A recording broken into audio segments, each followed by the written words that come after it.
Rebonjour à toutes et à tous. Merci de votre présence. Merci du temps que vous consacrez à ce webinaire organisé par le réseau de Périnat Occitanie dans le cadre du démarrage. Enfin, démarrage, ça fait un petit moment qu'on a démarré le parcours Cocon. Donc, c'est un webinaire adressé aux psychologues, que nous avons organisé grâce à l'aide du groupe de travail des psychologues du réseau. Donc, un groupe de travail dont vous pouvez faire partie si vous le désirez. Il suffit de nous envoyer un mail, on vous expliquera tout ça. euh, à la fin du webinaire. Donc, j'invite les membres du groupe de travail à se présenter. Pamela,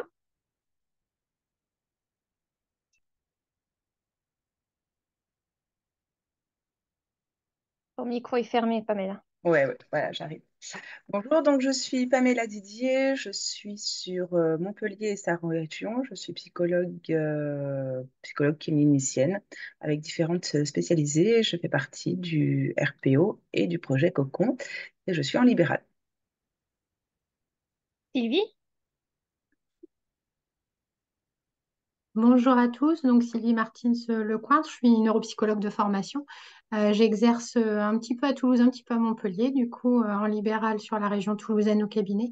Et puis j'ai rejoint l'équipe du docteur Calderon à Montpellier pour s'occuper plus précisément des bébés avec des cardiopathies congénitales.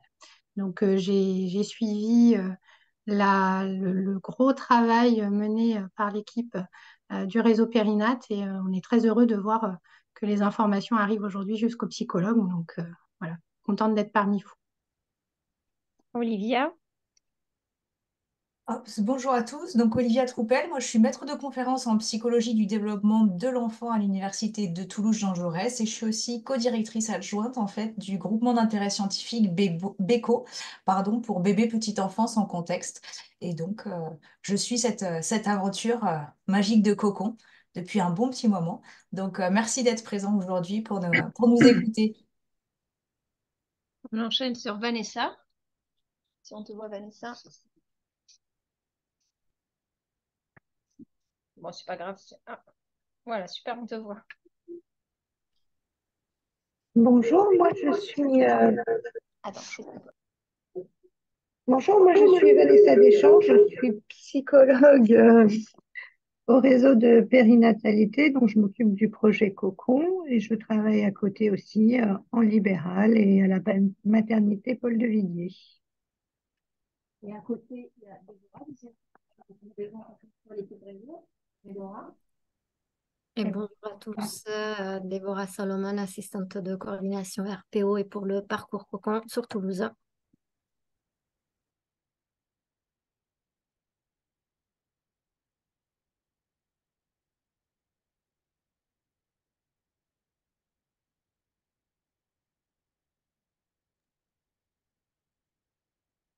Non plus, Alima. Je vais prendre le relais en attendant que tu remettes ton micro.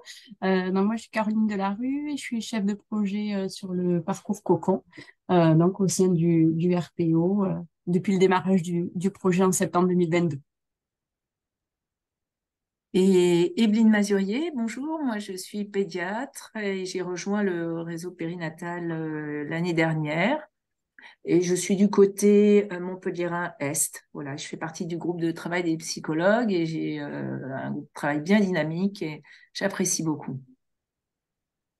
Alima Bakarim, donc je suis pédiatre coordinatrice au sein du réseau avec Evelyne. Moi, je suis basée sur le site de Toulouse et je travaille dans un service de néonatologie de B sur Toulouse et à la clinique Ambroise Paré et je fais du suivi des enfants vulnérables en libéral.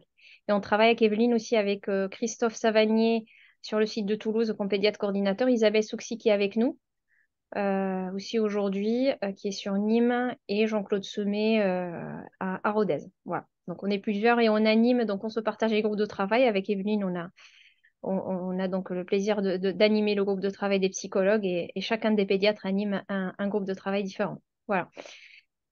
Donc on va démarrer avec Evelyne qui va présenter la vulnérabilité, donc le contexte de vulnérabilité, de quoi on parle, pourquoi le parcours cocon, pourquoi les interventions précoces, c'est quoi la définition de la vulnérabilité, en tout cas pour nous, selon les recommandations HAS. Ensuite, Pamela va nous parler du rôle de psychologue dans le parcours cocon et Caroline va finir avec le côté pratico-pratique du parcours et les modalités administratives. À toi, Evelyne. Merci. Donc, je commence. Effectivement, cette présentation a pour objet de donner quelques informations. C'est vraiment une base concernant l'enfant vulnérable et sa famille. Alors, qu'entend-on par enfant vulnérable?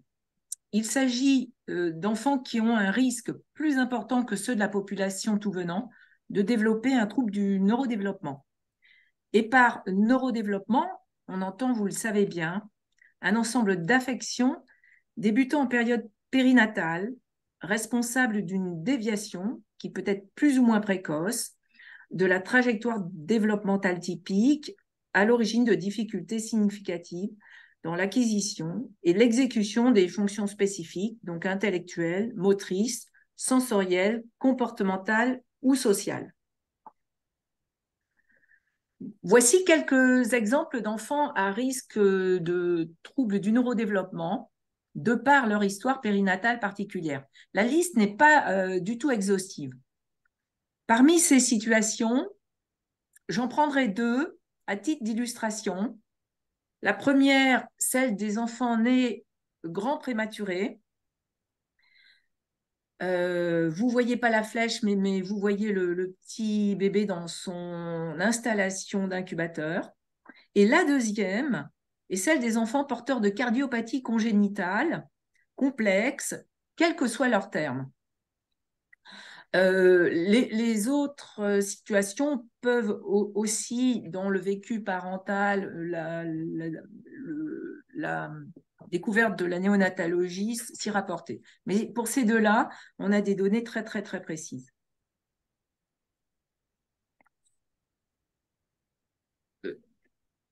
Et donc, ces enfants ont 2 à 3 fois plus de risques de faire des troubles du neurodéveloppement.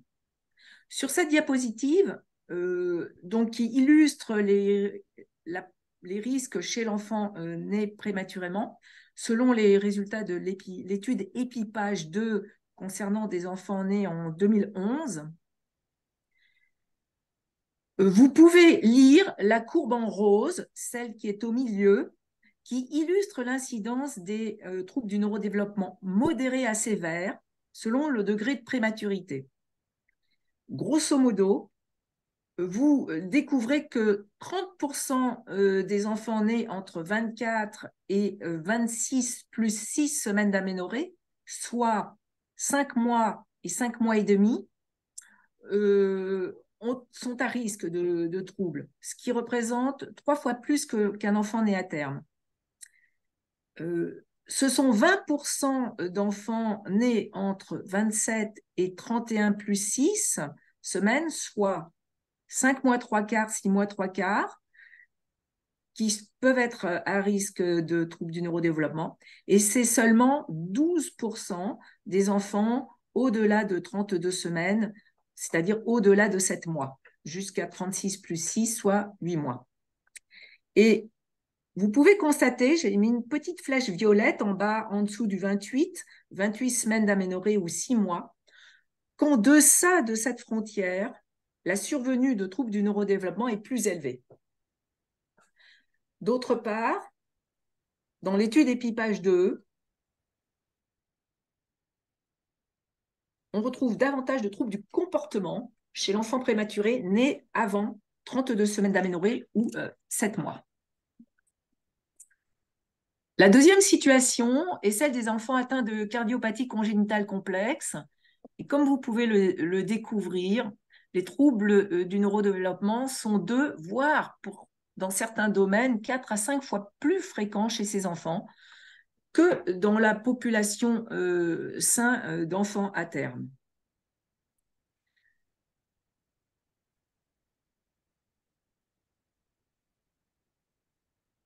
Alors, cette diapositive me permet d'illustrer le vécu parental pendant le séjour de l'enfant en néonatologie.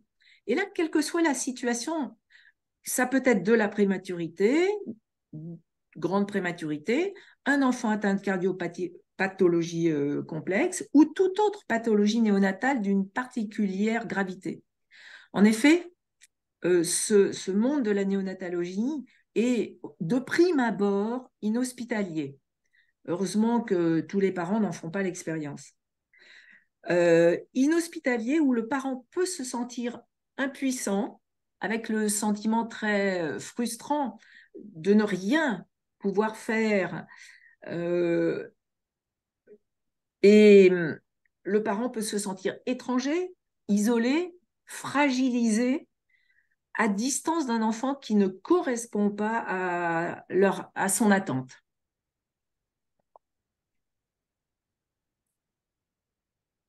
Et au-delà de la période d'hospitalisation, qu'en est-il du vécu des parents? Alors, toujours à titre d'illustration, j'ai choisi quelques travaux francophones, français, suisses, québécois, mais de nombreuses études internationales corroborent les données. Donc, les trois premières lignes en bleu concernent le monde de l'enfant prématuré. Donc, Garel et collaborateurs, en 2004, retrouvent des tensions au sein du couple, le père rapportant de la fatigue. Ils ont fait une étude où les parents ont été...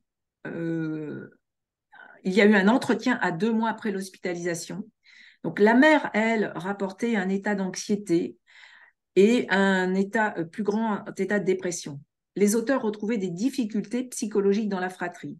Et selon eux, après le retour à la maison, la prise en charge de l'enfant né grand prématuré devrait tenir compte de la situation sociale et psychologique de la famille dans son ensemble. Dans une revue, l'équipe de Muller et Nix à Lausanne met en évidence que la souffrance psychique parentale, en particulier le stress post-traumatique et les difficultés de régulation d'un enfant fragile, peuvent conduire ou non aux difficultés développementales bien connues faisant suite à une naissance prématurée. Et enfin, en 2016, un travail réalisé au sein de l'unité de néonatologie au CHU de Toulouse rapporte la nécessité de porter une attention toute particulière au vécu paternel.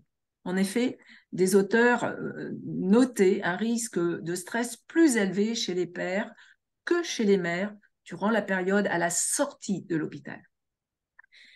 Et selon ces auteurs, des interventions à visée préventive s'avèrent nécessaires pour améliorer la parentalité et les liens d'attachement, et aussi de construire pour l'enfant et améliorer le bien-être physique, psychique du nouveau-né dans son futur développement.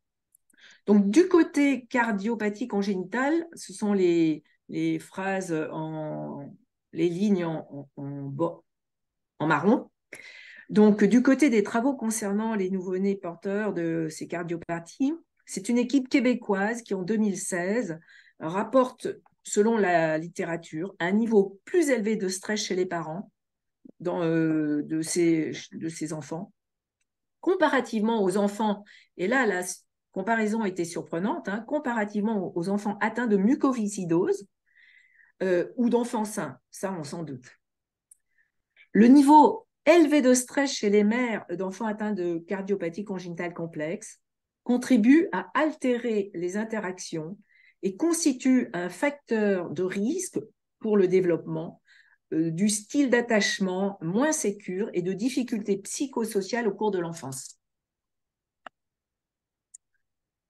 Pour terminer, je reprendrai une mise au point faite par le docteur Boradori aux Journées nationales de néonatologie en 2022, qui soulignait l'importance conjuguée des 3 sortes d'interventions dès la sortie de néonatologie.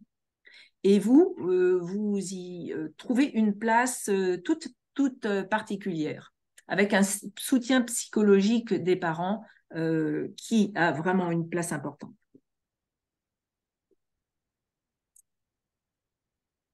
Donc, voilà, c'est ça. J'avais besoin de faire le petit cercle autour. Et donc, je tends le relais à ma collègue Pamela. Et j'en ai fini. Merci à vous.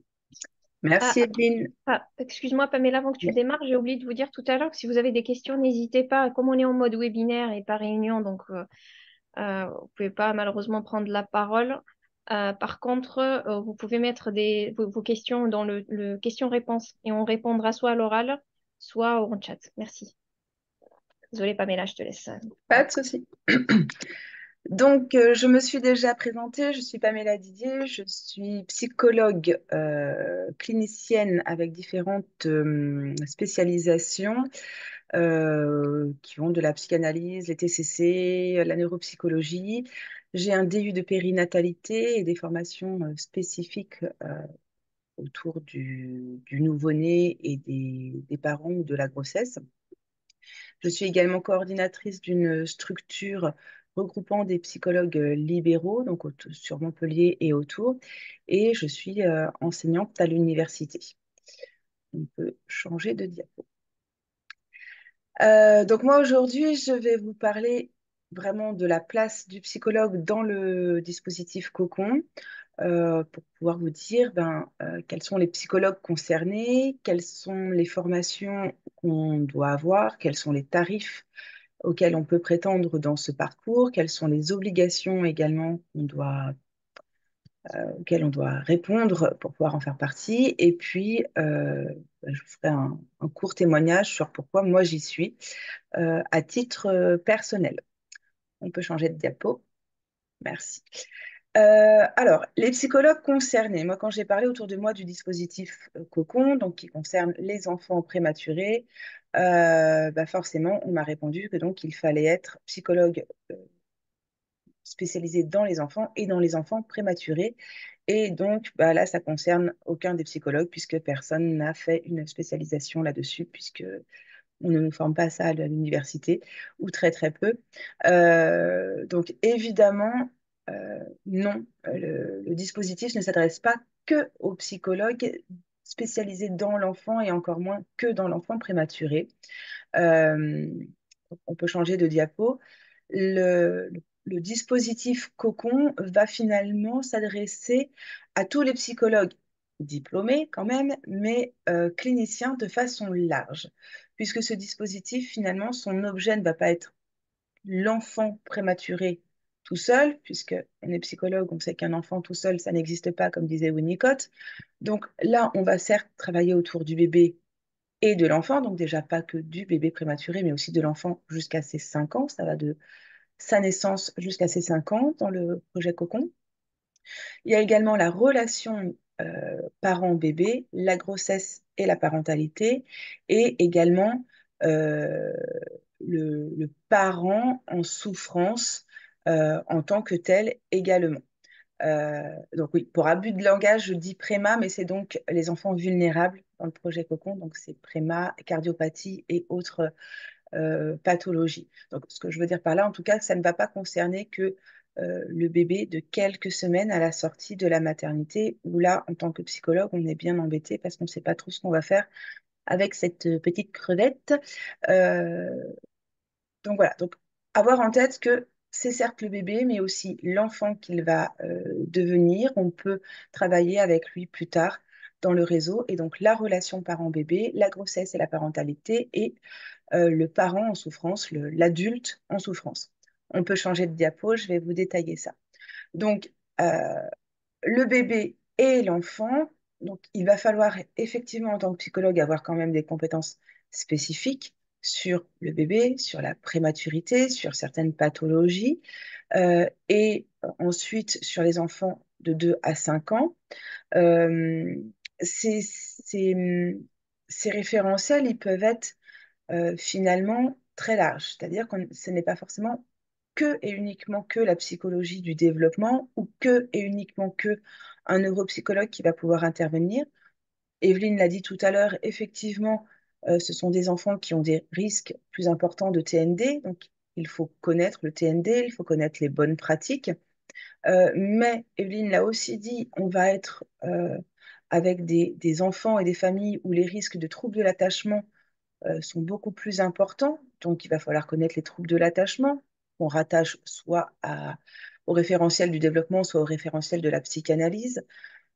Également, euh, il va y avoir des angoisses particulières dans cette famille, il va y avoir des comportements qui vont être différents, des parents qui ne vont pas forcément savoir comment réagir et qui, par euh, effet boule de neige, vont entraîner des conditionnements.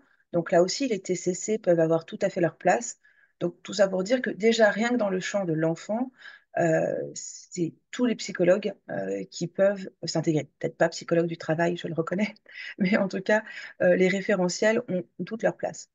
À côté de ce bébé, il y a la relation parent-bébé. Comme je vous disais, on ne va pas prendre en charge le bébé tout seul. De toute façon, on va le prendre en charge avec ses parents. Et ça va être vraiment cette relation qui a du mal à se mettre en place ou qui est teintée de plein de choses au niveau psycho-affectif qui va se mettre en place. Donc là, pareil, les psychologues qui vont être du champ de la psychanalyse, du développement ou évidemment de la systémie ont toute leur place. Les TCC pour éviter aussi certains cercles vicieux, certains conditionnements, pouvoir faire de la guidance parentale, s'y connaître en TND pour pouvoir guider les parents sur le TND. Enfin, vous voyez, c'est vraiment un tout. La thérapie des schémas peut avoir un rôle aussi. Quels sont les modes et les schémas qui vont être activés chez les parents dans cette situation? Comment, à leur tour, ils risquent de créer certains schémas chez l'enfant et comment on va pouvoir faire de la prévention là-dessus. On peut changer de diapo. La grossesse et la parentalité. Alors, dans le dispositif Cocon, on arrive après la grossesse, puisque l'enfant est né, c'est à la sortie de l'hôpital ou de la clinique. Mais il va falloir quand même avoir des connaissances pour savoir par quoi sont passés les parents dans leur parcours de la grossesse. Là aussi, donc, différents référentiels peuvent tout à fait être utilisés et la guidance dans la parentalité, il peut y avoir une approche plutôt systémique, une approche plutôt TCC, une approche plutôt développementale si on présuppose qu'il va y avoir, enfin, qu'on est déjà par exemple dans le champ du handicap. Euh, donc voilà, donc là aussi, différents référentiels. Bien entendu, une connaissance quand même de la grossesse va être utile. Et justement, donc, il va y avoir sur ces spécificités, grossesse, prématurité ou cardiopathie, etc., des formations qui vont être possibles, proposées par le RPO. Je vous en parlerai après. En tout cas, là, vous voyez que quand on commence à parler de la grossesse et de la parentalité, on quitte le travail vraiment exclusivement avec l'enfant et on commence à se tourner vers l'adulte, l'adulte enceinte, l'adulte parent. Et en tout cas, on n'est plus en train de travailler avec l'enfant, on est en train de travailler avec l'adulte. Quand je vous dis que tous les référentiels peuvent être présents, pour avoir été moi-même formée à la psychanalyse aussi, je mettrais peut-être juste un petit bémol discutable sur le fait que la temporalité de la grossesse, la temporalité des premiers mois de la naissance d'un enfant, euh, n'est pas le même qu'un patient lambda qui vient nous voir, où on a le temps, il n'y a pas forcément d'urgence. Dans la temporalité de la grossesse, on a 9 mois. Dans le projet Cocon, il n'y a pas eu 9 mois puisqu'il y a eu une naissance, par exemple, prématurée. Euh, donc là, on est assez strict, c'est assez mathématique, ou enfin, en tout cas, c'est somatique. Il y a un temps qui est vraiment imparti pour cette grossesse et où on ne peut pas prendre plus de temps. Donc là, c'est pas le dispositif qui est qui est en cause ou l'ARS ou je ne sais pas quoi. C'est vraiment le fait qu'il y a une temporalité particulière dans ce champ-là de la psychologie et que donc il faut, je pense que les psychologues qui rentrent dans le dispositif aient peut-être conscience, en tout cas, de ça et qu'ils voient avec eux-mêmes si leur référentiel peut leur façon de pratiquer peut aller avec cette temporalité.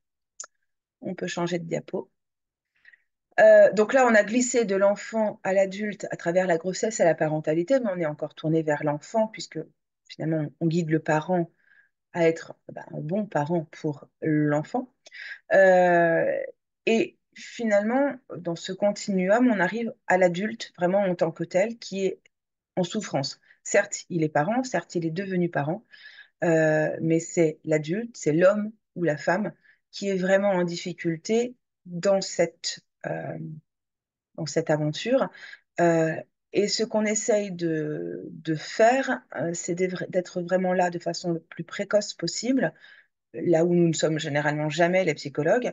Donc vraiment au tout début de l'histoire, euh, quand les choses se mettent en place, quand l'attachement se met en place, quand cette relation se met en place, et essayer d'être là pour, certes, éventuellement traiter, mais surtout prévenir, essayer d'accompagner les choses pour que la souffrance finalement de cette femme, de cet homme, devenu mère, devenu père, ait le moins de répercussions possibles dans la relation avec le bébé et sur son développement. Développement psychique, mais aussi développement cognitif, social, puisqu'on sait que dans les troubles de l'attachement, on peut avoir des conséquences au-delà de l'affectif, au niveau comportemental, cognitif et social.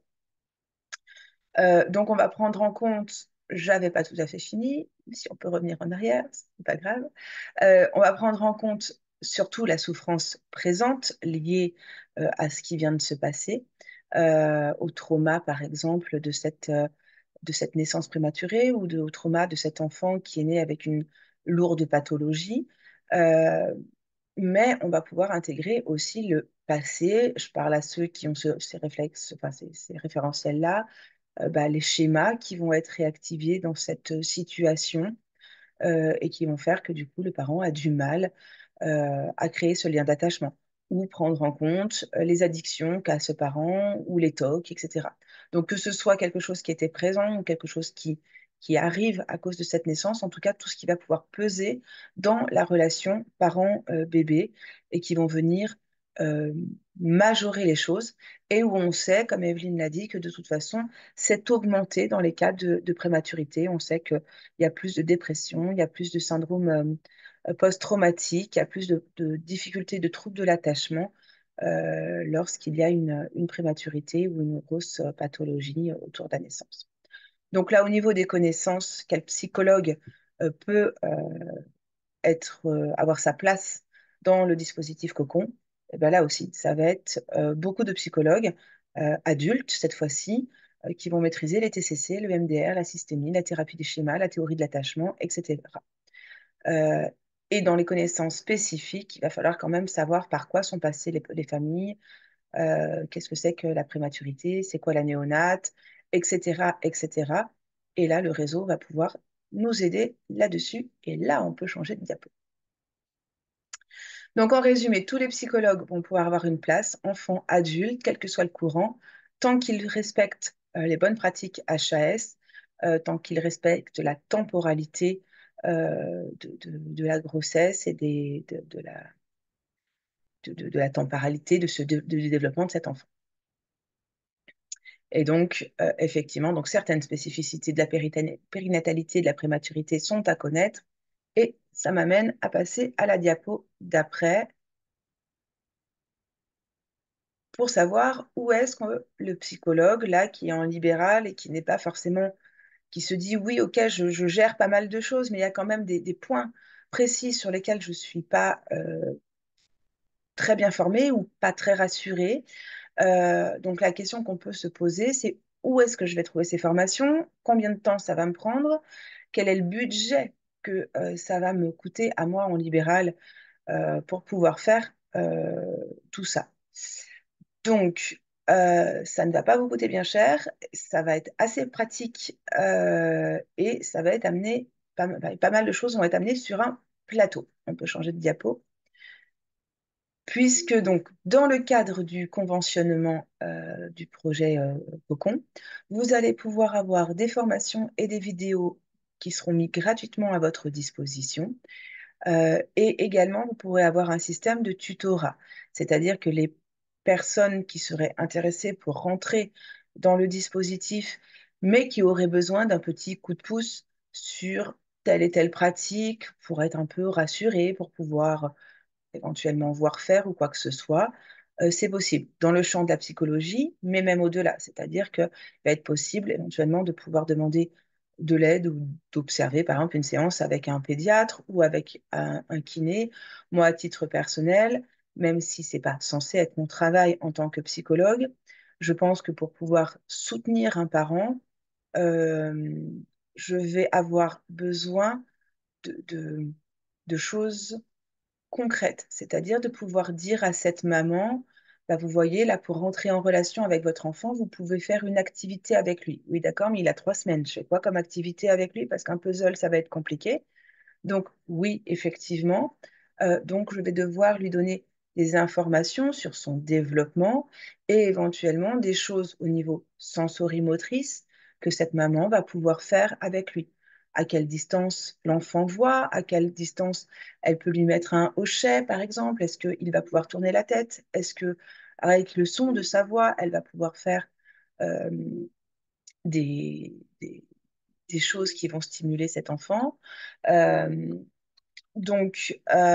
moi, je vais avoir besoin, à titre personnel, je pense, de développer un petit peu mes compétences, mes connaissances au niveau sensorimotrice, mes connaissances sensorimotrices, oui. Et donc, peut-être de pouvoir aller avec des kinés ou des psychomotes spécialisés pour qu'ils puissent me donner un petit coup de pouce et qu'ils me rassurent un petit peu là-dessus. C'est un exemple perso, mais voilà, en tout cas, on va pouvoir trouver de l'aide et de s'entraider dans ce réseau. On peut changer de diapo. Donc, question qu'on se pose également tous, combien ça va être payé? Combien de temps ça va prendre? Est-ce qu'il va y avoir des réunions? Est-ce qu'il va y avoir des comptes rendus à réaliser? On peut changer de diapo. Alors, le parcours vous être présenté beaucoup plus précisément par Caroline. Moi, je vais juste vous parler de ce qui nous questionne souvent en tant que psychologue. L'adressage des enfants. Donc l'adressage, il va être fait donc, dans le cadre du dispositif Cocon avec l'aide d'un logiciel qui s'appelle Spico qui va vous être présenté.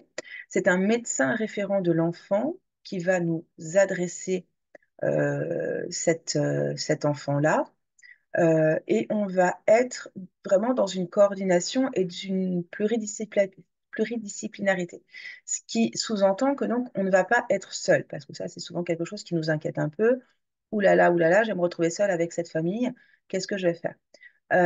Donc là, vous avez un médecin référent qui vous adresse l'enfant et vous avez tout le staff qui est autour de l'enfant, les kinés, les psychomotes, les orthos, etc., etc., qui vont pouvoir être là. On va pouvoir faire des réunions pluridisciplinaires en visio, qu'on appelle souvent des RCP, où on va pouvoir échanger avec ces professionnels autour de l'enfant. Et si en dehors de ces visios, de ces réunions, on a besoin, on a un logiciel sécurisé qui nous permet de communiquer à tout instant avec les autres professionnels qui sont autour. Les réunions qui pourraient être faites sont aussi donc en visio, donc il n'y a pas de perte de temps de déplacement, et sont des temps d'échange qui sont rémunérés au tarif indiqué, donc de 22,50 € par réunion. Euh, donc cet enfant nous est adressé donc, par le médecin référent. On a toute une équipe autour de nous et des logiciels pour communiquer. Nous, pour communiquer, on peut envoyer un message individuel aux professionnels que l'on souhaite. Et on va également réaliser un compte-rendu très synthétique, sans données confidentielles, pour pouvoir tenir au courant les autres professionnels d'où on en est. Donc, ça peut être par exemple, euh, ça va mieux, ça avance, je ne sais pas.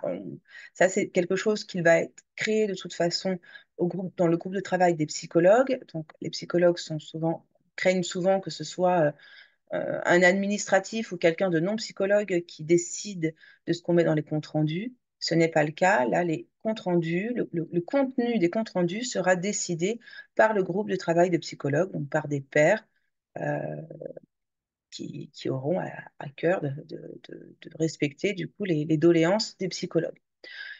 Donc, c'est des comptes rendus qui seront très courts et où il n'y aura pas d'informations gênantes, on va dire, ou confidentielles. En sachant que de toute façon, tous les professionnels sont en secret partagé, évidemment, et que, comme je disais, le logiciel est sécurisé. Donc, le tarif des séances. Les séances seront payées 42,85 €, c'est précis. La durée, le rythme, par contre, est laissé complètement à l'appréciation du psychologue. C'est-à-dire que si vous voulez faire une séance de 30 minutes, de 45 minutes, d'une heure et demie, c'est votre choix. Et le rythme également. Si vous décidez que là, il y a une situation d'urgence et qu'il faut voir la famille 3 fois par semaine, ou si vous décidez que pour des raisons euh, d'élaboration, de fatigue de la famille, d'emploi du temps surchargé, ou parce que c'est votre pratique à vous, que non, c'est mieux de les voir que tous les 15 jours, vous les verrez tous les 15 jours. Donc ça, c'est vous qui décidez. Et enfin, il n'y a pas de limite de nombre de séances par famille. Il y a une flexibilité et ça va dépendre des besoins des familles qui peuvent avoir besoin de psychologues ou pas. Tous les enfants et toutes les familles cocon n'iront pas chez le psychologue. Donc là, ça va vraiment dépendre des besoins. On peut changer de diapo. Et là, bah, c'est pas la bonne diapo parce que je m'occupe pas des CV. Non plus. Peut-être que Caroline, vous en avez peut-être sauté une. Bon, je crois que de toute façon, j'avais tout dit. Après, c'était juste, je crois, la partie du témoignage euh, personnel. Je regarde sur ma petite feuille. Oui, c'est ça. Euh, donc, au final, ce dispositif, moi, pourquoi je suis dedans? Qu'est-ce que ça m'apporte en tant que libérale? Euh, Déjà, c'est vraiment, je pense, une volonté personnelle. C'est que moi, dans ma pratique, donc je travaille avec des adultes et des enfants, j'en avais tout simplement marre d'éteindre le feu, de réparer les choses à 45 ans. Merci.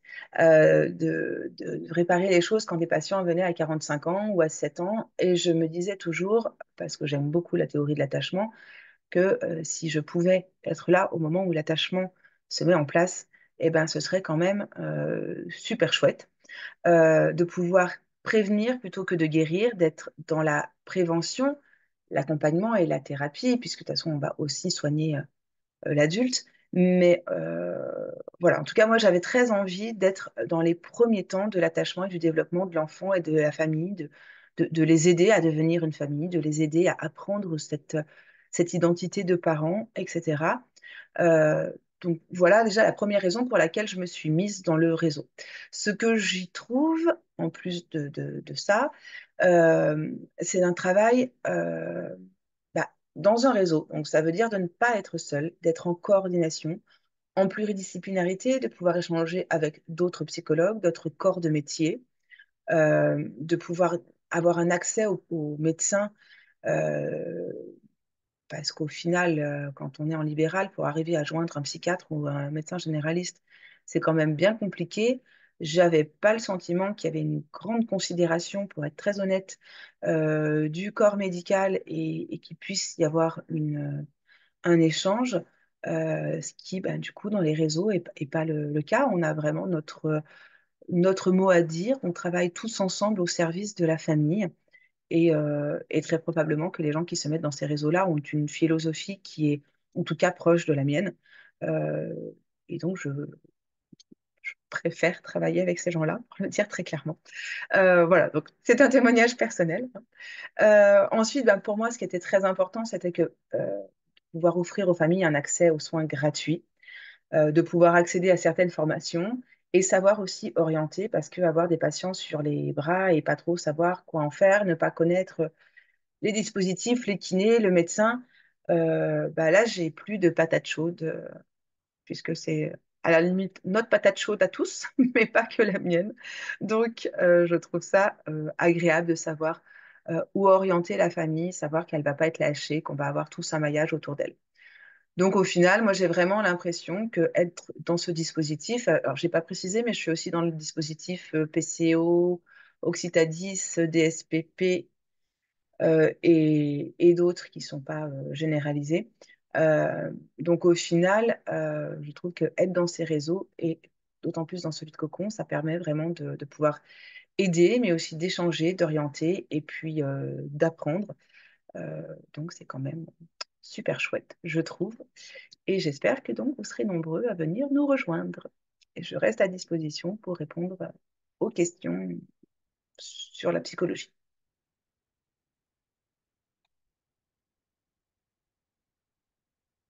S'il y avait des questions dans le chat, il me semble que j'en ai aperçu quelques-unes. Il y a une question, je viens de répondre dans le chat de Myriam Titos.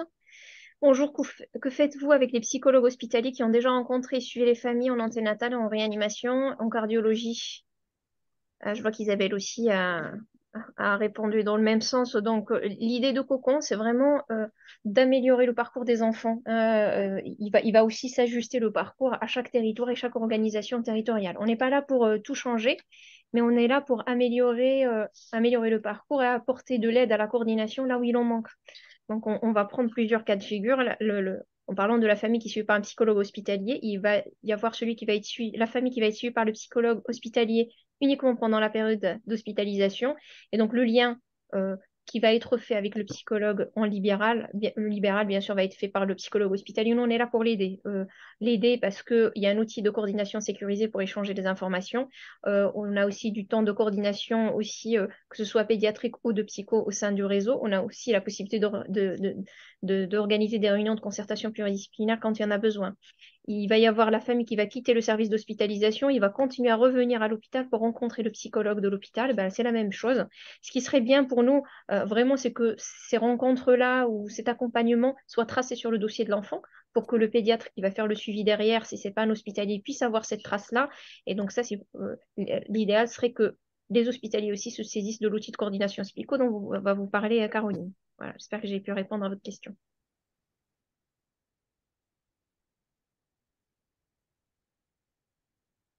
Il y a une autre question. Camille Comment, Gonfou, comment décide le médecin référent qu'il va adresser vers un psycho, comment rentre dans le dispositif Cocon? Pour rentrer dans le dispositif Cocon, les critères sont préétablis. Vous les avez sur le site internet du réseau. Et je pense que Caroline en parle un petit peu avec vous aurez le QR code. Ils répondent aux critères de vulnérabilité, enfin critères HAS, du référentiel HAS. Et ils sont repérés dès la période d'hospitalisation par les puères inclusion rattachés au réseau ou par les pédiatres hospitaliers. Une fois qu'ils sont inclus, ils ont un dossier qui est créé sur l'outil de coordination SPICO et on donne accès à l'ensemble des professionnels qui s'occupent de l'enfant. Quel psycho, quel kiné, quel orthophoniste, quel psychomote, ça c'est le médecin qui donne la liste des référents. On a des listes par métier des référents qui sont référencés suite à un conventionnement. Donc, ils signent une charte de conventionnement avec le réseau. Euh, voilà. Donc, c'est la famille qui choisit en fonction de son lieu de vie.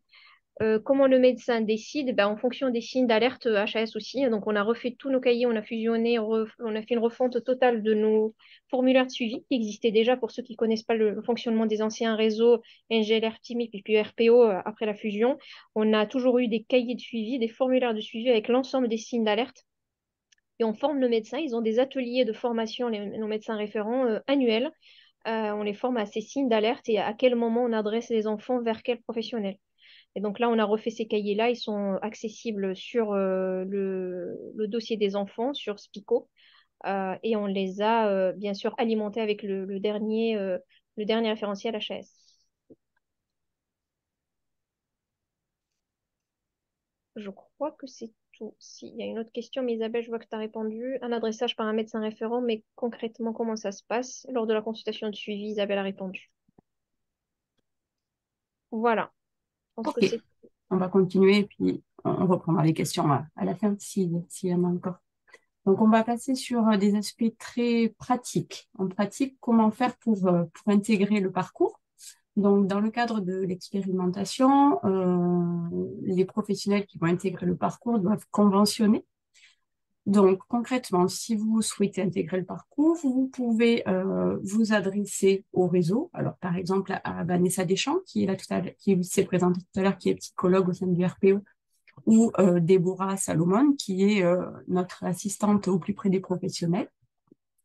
Vous pouvez donc lui faire part de votre souhait d'intégrer le parcours. Vous pouvez lui transmettre votre CV également afin que le groupe de travail puisse vérifier que vous ayez la formation adaptée. Suite à l'analyse de votre demande, donc si tout le monde si la réponse est positive, Déborah ou Vanessa vont vous adresser un bulletin d'adhésion qu'il faudra remplir et signer, ainsi qu'une charte de participation du psychologue que vous voyez ici à droite, dans lequel vous allez intégrer un certain nombre d'informations vous concernant. Également un RIB en vue du paiement, parce que je ne suis pas sûre qu'on l'ait dit tout à l'heure, mais vous serez donc payé.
Alors, peut-être on peut dire aux personnes qui nous suivent qu'on a un petit problème technique visiblement. Je ne sais pas si eux le rencontrent aussi, mais de notre côté, on n'a plus ni la présentation ni le son pour Caroline. Donc on est en train d'essayer de trouver ce qui se passe. Ah, ok, c'est bien ça, on n'entend plus rien. Ouais.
Evelyne, je ne sais pas si vous m'entendez, du coup j'imagine que oui. Est-ce que vous pouvez peut-être répondre aux quelques questions en attendant qu'on Ouais. retrouve Caroline, si Oui, vous tout à fait, oui. m'entendez. Notamment, je Alors, pense que ce qui a nécessité d'être clarifié, c'est l'articulation entre le médecin qui va faire donc cette proposition de suivi psychologique et le psychologue à qui on va donc s'adresser pour aider les familles, hein, ce fameux tuilage dont on parle souvent et comment on peut arriver à faire en sorte que les familles adhèrent à la proposition et aillent jusqu'au bout. On sait que c'est parfois difficile pour qu'ils prennent le téléphone et contactent finalement le psychologue. Donc, qu'est-ce que Cocon peut faire de ce côté-là? Alors, soit on peut effectivement donc en discuter nous, lors de la consultation de suivi avec la famille, donc voir effectivement s'ils adhèrent à ce suivi et est-ce qu'ils le souhaitent. Donc déjà avoir une adhésion déjà donc de la famille à ce niveau-là. Et puis après, on peut aussi, et donc si on voit que la famille n'a pas pu donc appeler donc la psychologue en fait, voir avec la coordination pour donc les remettre en contact.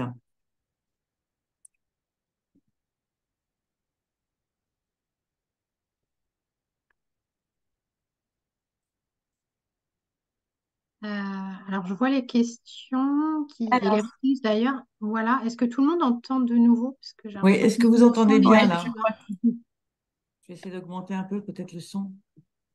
Non, je c'était crois la que c'est connexion, bon. je pense, qui était. Ouais, désolé, on a tous été Internet s'est interrompu dans le réseau. Donc, on a tous perdu la connexion.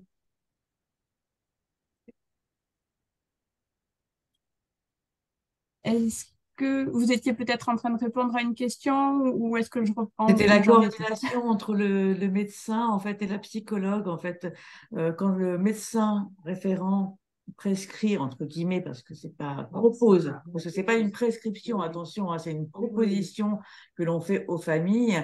Donc en discutant et déjà en évaluant nous lors de la consultation si la famille peut adhérer ou pas à cette proposition. Donc lors de cette consultation, on peut effectivement évaluer entre guillemets hein, quelle pourra être l'adhésion de cette famille à la proposition. Et puis nous, on a effectivement la liste des psychologues qui sont les plus proches de la famille et qui pourraient prendre en charge cette famille et l'enfant.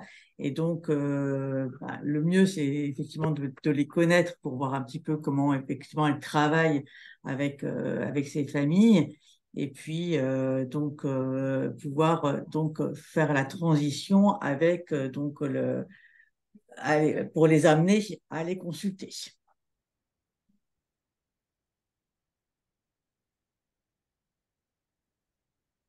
Je ne sais pas si j'ai répondu à votre question ou pas. Je reprends là.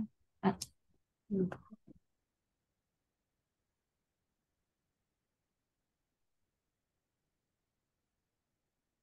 n'entends pas. Question, je ne sais pas si celle-là vous l'avez traitée. Travailler en EMDR, est-il envisageable de faire 2 séances de suite? Ou comment penser ce travail pour que financièrement cela soit soutenable en tant que psychologue libéral? Alors, 2 séances de Alors non, suite, ça n'a jamais, ouais, ça n'a c'est pas ça, du tout vas-y. été validé parce que les autres professionnels aussi l'ont demandé. Ça n'a pas été validé par le national parce que, bien sûr, au niveau du comité de pilotage national, il y a la CNAM aussi qui est présente et comme ça ne fait pas partie de leur façon de travailler, donc ça a été refusé par la CNAM. Enfin, et par aussi l'équipe article 51. Peut-être pour expliquer les limites, Alima, de la marge de manœuvre que vous rencontrez, et du coup les psychologues aussi, dire que le projet Cocon rentre dans les dispositifs qui vont être évalués et qui doivent rentrer s'ils sont généralisés dans le droit commun. Et peut-être que c'est ce qui limite aussi le fait de ne pas pouvoir faire Mm. deux consultations le même jour, parce que ça doit rentrer ensuite Mm. dans les grilles plus classiques. Tout à fait. Tout à fait. Le financement du projet Cocon est un financement national dans le cadre de l'article 51 de la loi de financement de la sécurité sociale. L'article 51, il permet de financer des projets expérimentaux qui vont prouver leur efficacité, leur efficience dans l'amélioration du parcours de soins des patients, dans n'importe quel domaine, pas uniquement la périnatalité ou la pédiatrie. Donc, il y a un certain nombre de plusieurs centaines, je pense, de projets article 51. Ils sont accessibles sur le site internet du ministère. Il suffit de taper sur la barre de recherche article 51, projet en cours. Ils sont en train maintenant d'évaluer quelques-uns. Donc, les projets peuvent être menés sur une durée de 18 mois minimum jusqu'à 5 ans, avec une évaluation par des évaluateurs rattachés au ministère. L'idée est de dire, au bout de 18 mois, 3 ans ou 5 ans, pour le parcours COCO, en tout cas 5 ans, est-ce que ce parcours-là qu'on propose, il est efficace, efficient et surtout reproductible un peu partout en France? Si c'est le cas, si les évaluateurs donnent un avis favorable, ce sera présenté devant l'Assemblée nationale et s'ils votent pour, il intégrera le droit commun. Je précise quand même que ce qui va intégrer le droit commun, si tout va bien, c'est le parcours en lui-même, comment il a été construit, c'est-à-dire repérer les enfants dès la période anténatale, dans les services de néonatologie, sur des facteurs de risque et pas sur des pathologies, pas sur du trouble du neurodéveloppement, mais parce qu'ils sont nés prématurés, avec un petit poids, et parce qu'ils sont à risque de développer des troubles du neurodéveloppement, comme vous l'a expliqué Evelyne. Ces enfants, ils sont tous, l'idée, c'est de ne passer à côté d'aucun enfant, qu'on puisse tous les suivre de près par des médecins qui sont formés au dépistage ultra précoce des troubles du neurodéveloppement, des signes d'alerte. Chaque fois qu'un enfant et sa famille aura besoin d'une intervention précoce, que ce soit par un psychologue, un kiné, un psychomote, orthophoniste ou autre, eh bien, la prescription médicale déclenchera un forfait qui va pouvoir prendre en charge l'ensemble des soins dont aura besoin cet enfant. Donc, nous, en ce moment-là, pendant l'expérimentation au sein du réseau, on fait un peu office de caisse. Donc, on reçoit les forfaits des enfants et on rémunère les professionnels. Demain, ce sera la CNAM qui le fera. Je tiens à préciser que les tarifications de l'ensemble des professionnels, que ce soit psychologue, psychomote, ce n'est pas nous qui avons choisi ces tarifications. Il nous a été imposé par le national de s'aligner au tarif de la PCO, parce qu'il ne fallait pas qu'on fasse concurrence à ce qui existe aujourd'hui dans le droit commun, c'est-à-dire la PCO. Il ne fallait pas qu'on fasse concurrence avec ce qui existe aujourd'hui au niveau du droit commun, aussi des tarifications auprès de la CNAM pour ceux qui sont conventionnés. Si, par exemple, les syndicats, j'en sais rien, moi, des psychomotes ou des orthophonistes, je prends l'exemple des orthophonistes parce qu'ils sont conventionnés, si leur syndicat arrive à négocier un tarif supérieur à ce qui existe aujourd'hui dans le droit commun, les tarifs de cocon suivront. Voilà, donc c'est ça l'idée. Donc nous, on n'a pas la capacité, ni le pouvoir, ni le rôle, enfin en tout cas, cette marge de manœuvre ne nous a pas été donnée par l'article 51, c'est-à-dire de négocier les tarifications des professionnels. Pourtant, on a essayé, on s'est cassé les dents tout de suite. Voilà. Donc on est conscient de la grande différence qui existe entre ce qui est pratiqué aujourd'hui en libéral et ce qui est pratiqué par la PCO, mais on a eu l'obligation de s'aligner avec la PCO. Et si demain, vous arrivez, vous, grâce à vos représentants au niveau national, à obtenir des tarifications supérieures, eh bien, Cocon s'alignera. Voilà. C'est important de le dire. Hein. Donc, ce qu'on est en train d'essayer de faire passer dans le droit commun, c'est un parcours, c'est un forfait de prise en charge. Et ce n'est pas la tarification en elle-même. Voilà. Je te laisse, Caroline, peut-être continuer. Oui, Parce que le temps merci est compté. Alima. Ouais, je prends le relais. Ouais, c'est ça.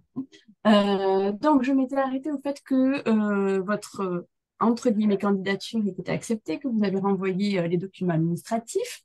Donc, que va-t-il se passer ensuite? Dès lors qu'on a tous ces documents, on réalise pour vous une demande d'ouverture de compte sur Spico. Donc, Spico qui est l'application qui est utilisée dans le cadre du parcours, donc sur lequel toutes les données relatives à l'enfant seront notifiées.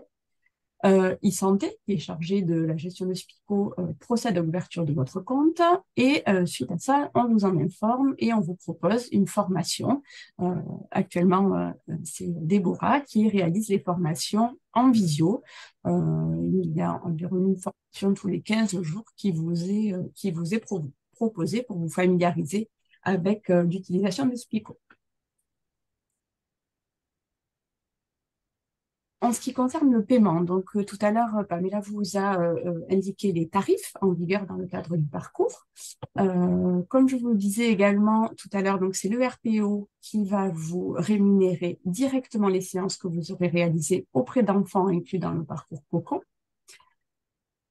Il faudra que les séances que vous avez réalisées soient notifiées dans Spico.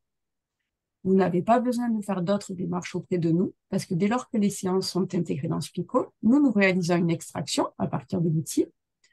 On réalise une extraction aux alentours du 5 du mois, ce qui nous permet ensuite de vous envoyer un récapitulatif aux alentours du 15 du mois, qui vous permet de vérifier s'il n'y a pas d'erreur.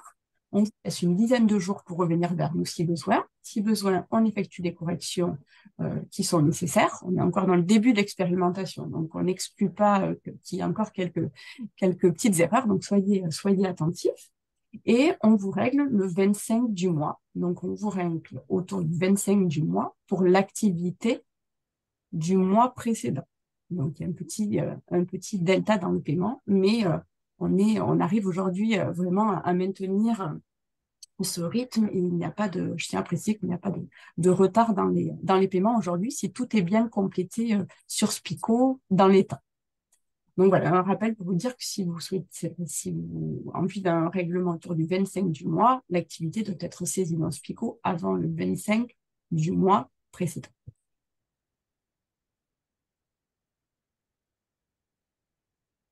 Deux mots sur Spico. Peut-être que certains d'entre vous le connaissent déjà parce qu'il est déjà utilisé dans d'autres parcours en Occitanie. Donc, c'est une application qui peut être scindée en deux sous-applications. Une application qui s'appelle Spico Discussion, qui est finalement une sorte de WhatsApp sécurisé qui vous permet d'échanger facilement avec vos confrères sur les données de l'enfant, de transmettre des documents, tout ça de façon sécurisée. Donc là, on peut parler de façon nominative et transmettre des documents si besoin. Et Spico Dossier. Donc c'est dans Spico Dossier que seront intégrées toutes les infos dont on a parlé relatives à l'enfant. Spico, c'est un outil qui va permettre de faciliter la coordination des parcours complexes grâce à la mise en œuvre de dossiers patients entre les professionnels de la prise en charge. En effet, normalement, ça va vous permettre d'échanger donc très facilement avec tous les professionnels qui prennent en charge l'enfant. Vous n'aurez plus besoin de vous interroger pour savoir qui est le médecin traitant de cet enfant, qui est le kiné qui le prend en charge, parce que dans le dossier de l'enfant, tout cela sera visible avec une facilité donc pour envoyer un message à ces professionnels sans avoir à aller rechercher son mail ou son numéro de téléphone. Et les échanges sont donc facilités et bien plus rapides. Et comme certains nous disent, vous perdez moins de temps à chercher les numéros, à appeler. Tout est notifié directement dans le dossier de l'enfant. Voilà un aperçu de l'application Spico. Donc, lorsque vous vous connectez avec votre nom, vous arrivez ici sur un listing de tous les enfants que vous suivez dans le cadre du parcours. Donc, tous les enfants pour lesquels vous avez été ajoutés au cercle de soins. On va voir ici le cercle de soins. Quand vous rentrez dans le dossier d'un enfant, vous allez avoir cette page qui va s'afficher avec plusieurs cadres. Donc, vous voyez en haut à gauche les informations administratives. En bas à gauche, donc le cercle de soins, c'est là que vous allez pouvoir visualiser tous les professionnels qui prennent en charge cet enfant. En haut, la ligne de vie qui permet de notifier tous les événements qui ont pu être rentrés dans Spico dans le cadre du parcours. Et ensuite, ici en bas à droite, vous avez tout ce qui va être relatif aux différentes thématiques et donc à la thématique cocon dans le cadre du parcours dont on parle aujourd'hui. La partie que vous allez devoir remplir se présente comme ceci.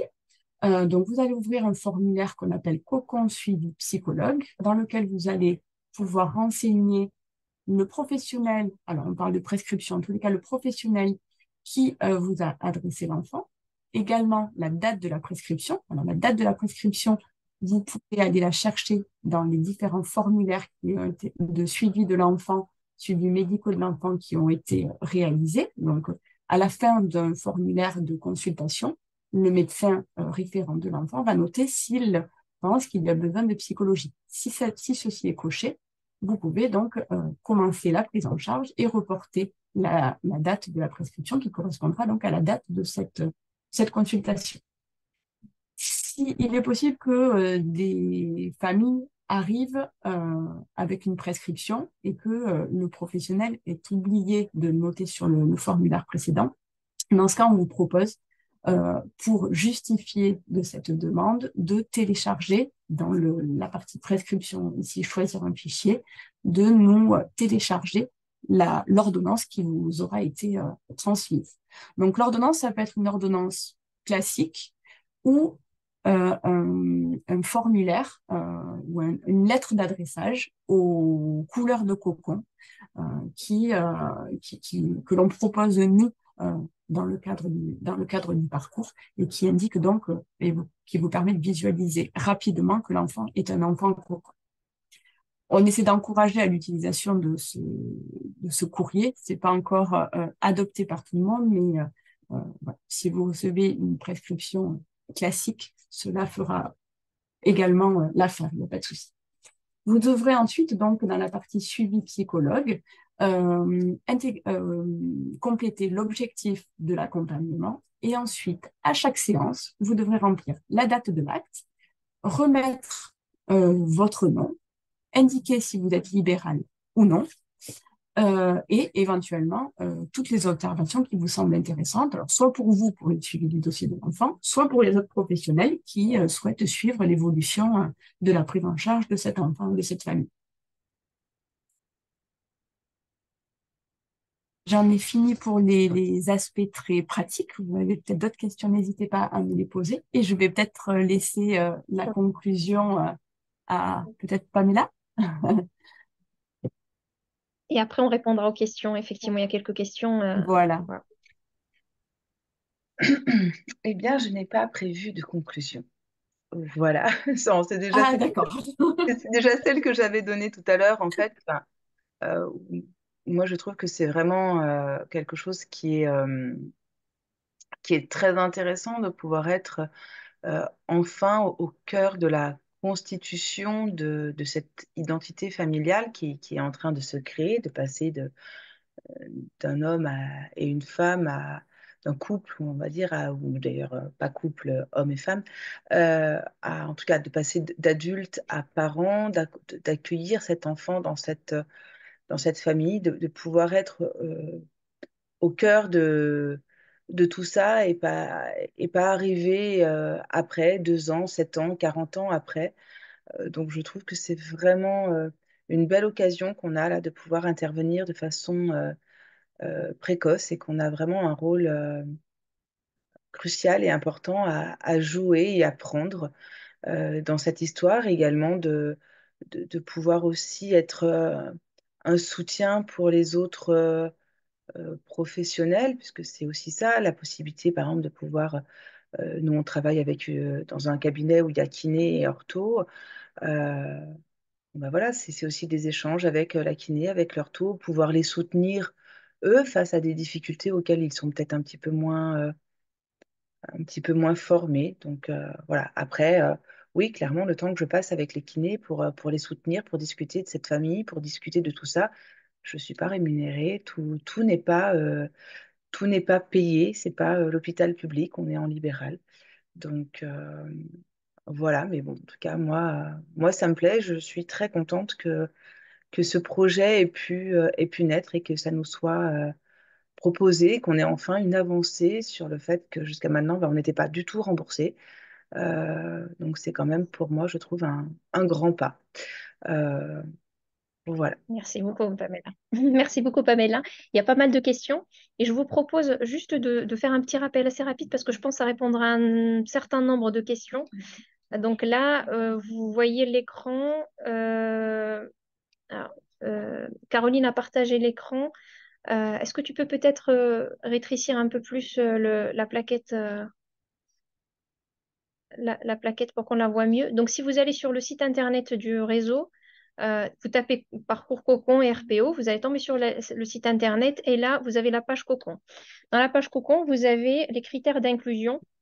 Donc, au moins, vous C'est avez une bien. idée déjà sur l'ensemble. Comment? Vas-y, je te laisse, je prépare la page. Oui, voilà, je peux préparer la page. Euh, Vous aurez une idée sur l'ensemble des critères d'inclusion. Ensuite, vous avez l'ensemble des professionnels référents qu'on met à jour tous les 15 jours. Et vous avez la plaquette professionnelle. La plaquette professionnelle que vous avez à l'écran, il me semble. Alors moi, je ne sais plus ce que je vois là à l'écran de ce que je ne vois pas. Cette plaquette-là, vous pouvez la recevoir si vous le désirez. Donc, vous avez le parcours. Le parcours, il ressemble à ce que vous avez sur la plaquette. Moi j'ai perdu ma page Zoom. Tu partages l'écran avec le parcours là, Caroline, Donc c'est là, ça? là, Qu'est-ce je qu'on voit sur partage l'écran? l'écran sur la page Ah oui, internet ça y est, j'ai retrouvé. du réseau. Ouais. C'est bon, j'ai retrouvé mon Zoom. Voilà, la page internet. Et là, vous avez la plaquette professionnelle. Si vous allez sur plaquette professionnelle, vas-y Caroline, s'il te plaît. Voilà, super. Et là, vous voyez, bon, ça c'est la page de... Et là, en bas, vous avez le parcours.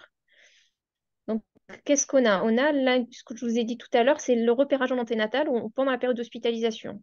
Donc, l'enfant est inclus, la famille signe un consentement, une charte, pour dire on est d'accord pour que cet enfant, notre enfant soit suivi par des professionnels référencés au sein du réseau et on est d'accord pour intégrer les données médicales de notre enfant dans un outil informatique. L'enfant va sortir avec une liste de médecins référents, va prendre rendez-vous, la famille va prendre rendez-vous avec un médecin qui va faire des consultations tous les 3 mois. Et c'est ce médecin-là qui va décider à chaque consultation clé s'il doit prescrire ou pas des soins. Et cette prescription peut démarrer dès la sortie de néonatologie. Chaque fois qu'on prescrit un soin ou un accompagnement par un psychologue, on donne la liste. Pour répondre à la question, est-ce qu'on peut faire du cocon tout en faisant aussi, gardant toute notre activité derrière? Mais bien sûr, bien évidemment, puisque le but aussi est d'avoir un maillage territorial. Donc, on va avoir une liste. Enfin, en tout cas, le but, c'est d'avoir une liste qui répond à son maillage territorial. Et on n'aura pas, l'idée, c'est de ne pas avoir 10 psychologues qui suivent les 30% des 1500 enfants qu'on inclut dans le réseau. Pas du tout. Donc, vous allez avoir chacune son activité habituelle avec vos tarifications habituelles. Mais quand vous allez recevoir des enfants qui sont inclus dans le parcours cocon, eh bien, vous allez être rémunéré par le réseau, par nous, sur, encore une fois, la base de ce qui a été imposé par le national. Voilà. L'idée de l'outil informatique, c'est de vous aider à simplifier la facturation, puisque vous cliquez, plutôt que de faire des factures, vous envoyez par courrier, vous cliquez et puis c'est bon, hein, pour nous, c'est une facture. L'ensemble des enfants que vous suivez en cocon, dans le parcours cocon, seront sur votre compte Spico. Vous vous connectez, vous avez la liste des enfants. Et quand vous rentrez, surtout le plus, enfin en tout cas moi, dans ma pratique quotidienne, ce que je trouve extraordinaire avec cet outil, même si c'est peut-être pas le meilleur outil qu'on aurait pu choisir, mais il nous permet d'échanger de façon sécurisée, mais en temps réel. C'est-à-dire que si l'enfant a vu le psychologue la veille et moi je le vois le lendemain, j'ai les infos dans le dossier. Si moi si je fais ma consultation et je remplis mon formulaire de 3 mois, l'ensemble des professionnels qui s'occupent de cet enfant peuvent accéder dès le jour même, dès lors que moi j'ai cliqué valider, toutes les informations sont accessibles à l'ensemble des professionnels qui s'occupent de cet enfant. Si on a, à un moment donné, on se pose tous des questions, on ne sait pas trop vers où vers où on va avec cette famille et cet enfant, eh bien, si on a besoin l'aide du réseau, on peut faire une demande, un simple mail de la part du kiné, du psychomote, du psychologue ou du pédiatre vers le réseau pour organiser une réunion de concertation pluridisciplinaire où chacun sera rémunéré sur le temps qui passera autour j'allais dire de la table, mais non, mais connecté pour discuter du dossier de cet enfant. Voilà. Il me semble qu'il y avait une question aussi par rapport aux psychologues qui suivent les enfants, ils suivent les familles à l'hôpital, c'est ça? Bonjour, merci pour les je suis étudiant. Non, là, bon, je pense qu'on va les reprendre dans l'ordre. Bonjour, je suis étudiante. Je suis aussi très intéressée par l'intervention de psychologues dans le parcours cocon que vous proposez. Est-ce que certains psychologues appartenant au programme prennent les stagiaires dans le cadre Alors, stage d'observation. Donc, ce qu'on a mis en place avec les autres groupes de travail, c'est un système de parrainage et d'accompagnement où les plus experts, les plus anciens accompagnent les nouveaux. Et ça, c'est quelque chose qu'on avait déjà mis en place avec les médecins. Ça fait maintenant 3 ans et ça fonctionne assez bien. Dans le groupe de travail des psychologues, comme il est tout récent, donc d'ailleurs, c'est une invitation aussi à nous rejoindre si vous le désirez, si vous le souhaitez. On a des réunions régulières, mais pas.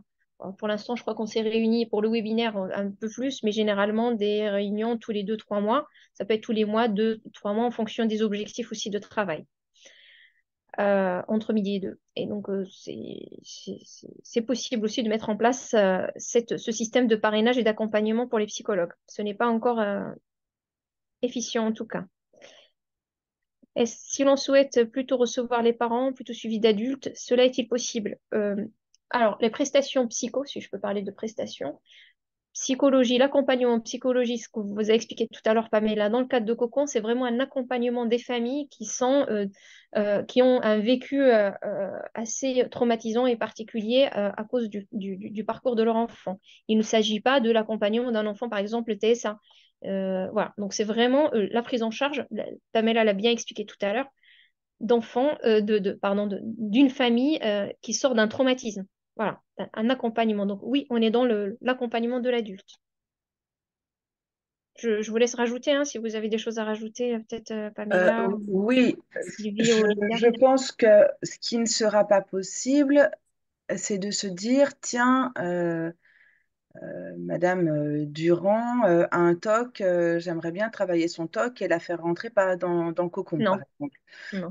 On n'est pas là pour enfin, la nuance va être fine, mais on n'est pas là pour travailler le TOC de Madame Durand.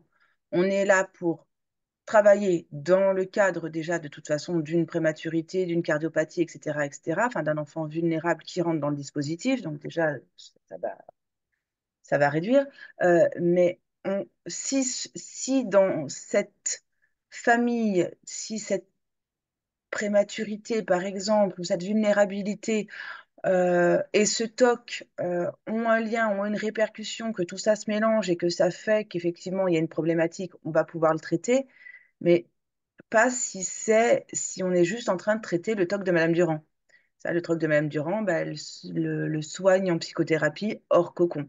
Donc, accompagner l'adulte qui est parent autour de son enfant vulnérable dans la famille, oui, travailler juste quelque chose de l'ordre du passé ou du présent. Enfin, je veux dire, vous n'allez pas travailler les problématiques euh, au travail de la maman qui va très bien, où il n'y a aucun lien avec l'enfant préma. Voilà, si elle a un problème avec sa belle-mère ou un problème avec son patron, ça n'a rien à voir avec l'action. Maintenant, je pense que la question peut être aussi, est-ce que je peux être référencée comme ne prenant pas du tout en charge les enfants, mais prenant en charge que les parents euh, dans le cocon? C'est vrai que ça, c'est une question où l'adressage, il y a ceux qui vont être en mesure de s'occuper des enfants, par exemple, de 2 ans, et ceux qui ne font pas du tout les enfants. Ça, il faudra à un moment donné, je pense, qu'on arrive à avoir dans l'annuaire des informations plus précises pour que vous puissiez, que le réseau et que les pédiatres puissent savoir vers le psychologue vers lequel ils orientent, qu'est-ce qu'il peut prendre en charge réellement. Pour l'instant, je pense qu'on n'a pas affiné encore certaines choses et que ça sera à faire à un moment donné. Mais pour l'instant, la question, c'est pas posé. Donc ça, c'est encore à travailler, je pense, entre nous dans le RPO. Voilà.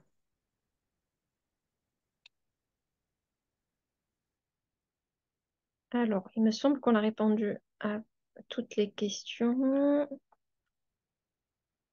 La question de la rémunération, donc on peut le redire peut-être à l'oral puisque c'est revenu plusieurs fois. Encore une fois, on est complètement aligné à la PCO, 42,85 par séance. Et pour le temps de RCP, 22,50 pour l'ensemble des professionnels, quelle que soit la profession.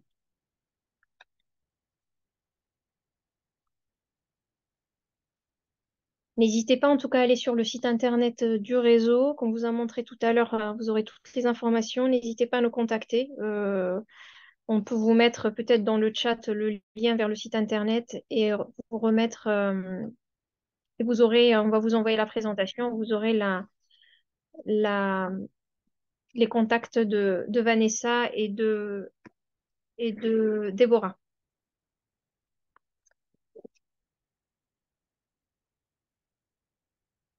Ah, il y a d'autres questions. Non, je crois qu'on a répondu à tout le monde.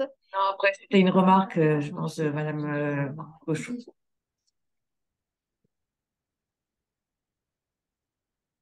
crois que c'est bon. En tout cas, merci, un grand merci aux membres du groupe de travail euh, pour votre aide.